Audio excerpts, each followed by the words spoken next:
Hi అండి, welcome to my channel Bhavishri. ఈరోజైతే మేము హైదరాబాద్లోని కోటిలో ఉన్న ఆదర్శ కళా నిలయానికి అయితే వచ్చేసాము.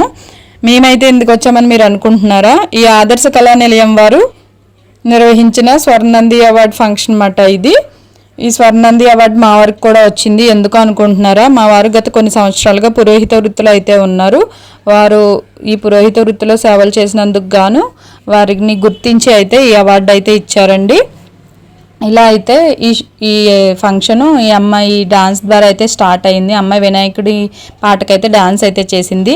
నెక్స్ట్ ఈ ఫంక్షన్కి అయితే ముఖ్య అతిథులుగా దైవజ్ఞ శర్మ గారు అయితే వచ్చారు. వారిని అయితే ఈ స్టేజ్ మీదకి అయితే ఆహ్వానించారు. అలా ఒక్కొక్కరిగా అయితే ఆహ్వానించారు. ఒక్కొక్కరిని అవార్డ్స్ ఎవరికైతే ఇస్తారో వాళ్ళని కూడా ఈ స్టేజ్ మీదకే ఆహ్వానించారన్నమాట. మా వారికి ఈ అవార్డు రావడం అయితే నాకు చాలా హ్యాపీగా అలాగే ప్రౌడ్గా కూడా అనిపించింది. మా వారు కూడా చాలా అయితే సంతోషించారు. ఈయనేమాట మా వారు. సో ఇలా అయితే ఒక్కొక్కరిని అయితే స్టేజ్ మీదకి ఆహ్వానించిన తర్వాత దైవజ్ఞ శర్మ గారు అయితే కొంచెం సేపు అయితే స్పీచ్ అయితే ఇచ్చారు. ఇలా స్పీచ్ అయితే అయిపోయిన తర్వాత ఈవిడే మాట భవానీ భరద్వాజ్ గారు, ఈవిడే ముందుగా ఈ వినాయకుడి పాటను అయితే పాడి ఈ ఫంక్షన్ అయితే స్టార్ట్ అయితే చేశారు. ఈవిడేమాట మా వారి పేరునైతే సజెస్ట్ చేసింది ఈ అవార్డు ఫంక్షన్కి. నాకైతే చాలా హ్యాపీగా అనిపించింది. థ్యాంక్ యూ అండి భవానీ భరద్వాజ్ గారు. ఇలా అయితే ఈవిడ పాట అయితే పాడిన తర్వాత దైవజ్ఞ శర్మ గారికి కూడా సన్మానం అయితే చేశారు. ఇంకా ఒక్కొక్కరికి అయితే సన్మానాలు అయితే చేయడం స్టార్ట్ చేశారు. ఈయన తర్వాత భవానీ భరద్వాజ్ గారికి ఇలా ఒక్కొక్కరికి చేసిన తర్వాత ఈ అవార్డ్ ఫంక్షన్ అన్నాను కదా, ఈ అవార్డ్స్ని అయితే ఈ దైవజ్ఞ శర్మ గారి చేతుల మీదుగా ఒక్కొక్కరికి అయితే ఇవ్వడం అయితే జరిగింది. అసలు ఎందుకు ఇస్తున్నారు ఈ అవార్డ్స్ అని మీరు అనుకుంటున్నారా?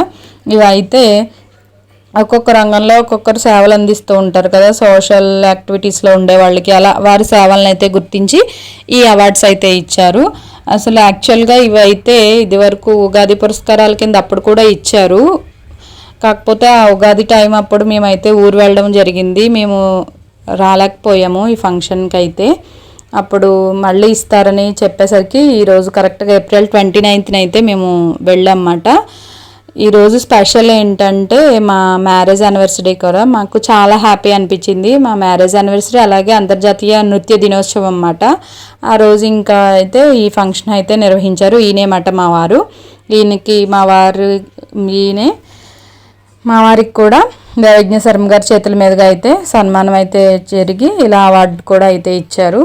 నేనైతే చాలా హ్యాపీగా ఫీల్ అయ్యాను. ఎప్పుడు కూడా ఇలాంటి అవార్డు ఫంక్షన్స్ కదా అయితే నేనైతే అటెండ్ అవ్వలేదు. సో ఒక్కొక్కరికి అయితే ఇలాగ అవార్డ్స్ ఇచ్చిన వారు ఒక్కొక్కరికి అయితే మళ్ళీ కూర్చుంటున్నారు. ఈ అమ్మాయి మొదట డ్యాన్స్ చేసింది కదా, ఈ అమ్మాయికి కూడా అవార్డుని అయితే ఇచ్చారు. ఇలా ఒక్కొక్కరికి ఇచ్చిన తర్వాత ఈ ఫంక్షన్ అయితే ఒక 8 అలా స్టార్ట్ అయ్యింది. 1.5 hour అలా అయితే జరిగింది అన్నమాట. ఇంకా ఒక్కొక్కరికి చేసిన తర్వాత గ్రూప్ ఫొటోస్ అవి కూడా తీసుకుని ఇంకా ఈ ఫంక్షన్ అది క్లోజ్ అయిపోయిన తర్వాత ఎవరింటికి వాళ్ళు అయితే బయలుదేరిపోయారు. ఇలా ఒక్కొక్క రంగంలో ఒక్కొక్క సేవనైతే గుర్తించి ఇలా అవార్డులు ఇవ్వడం అనేది చాలా హ్యాపీగా ఉంది. ఎందుకంటే మనకి చిన్నదో పెద్దదో ఏదో ఒక అవార్డు ఇస్తే మనల్ని గుర్తించి అదొక ఎంకరేజ్మెంట్ కింద కూడా ఉంటుంది కదా. నాకైతే చాలా హ్యాపీ అనిపించింది.